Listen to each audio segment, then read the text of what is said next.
只要有扎实的记忆训练以及不断的努力，一定有好的表现。来看到2025亚洲技能竞赛，代表台湾参赛的2名工东高工校友选手，在家具木工与门窗木工2大职类，以毫厘不差的技术，近乎完美的作品，勇夺双金，让台湾木工在亚洲舞台大放异彩。Gold medal goes to Chinese Taipei 陈亮维。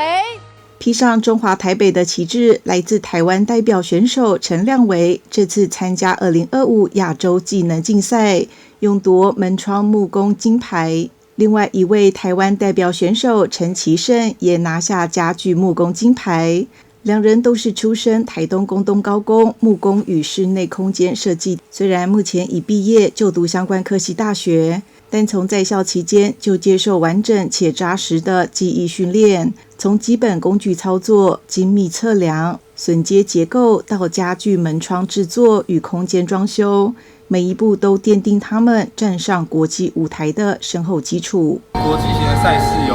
的机器有限制，所以我都是按照那个就是机器表架去练习。有针对特定的机器，然后去把它熟悉，然后自己可以控制的部分就是手工，也有特别的去做加强。期许当然是明年的国际赛可以拿到好成绩，就是现在好好的把每一步走好。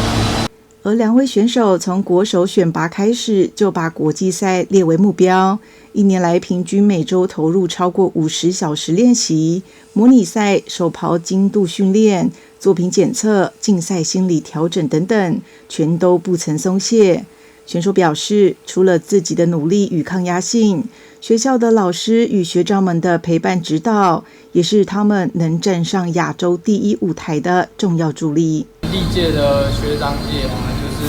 都有那个传承的精神，然后把就是很多无私的奉献，不管是花自己的时间、花自己的金钱，然后能够愿意就是一代一代传一代这样。不管是工东这里，或者是品科那边，就是有很多老师、学长，还有同侪的帮助下，然后支持下，能够让我在这一次的选到国手，能够选到国手，然后又能在亚洲赛拿到金牌，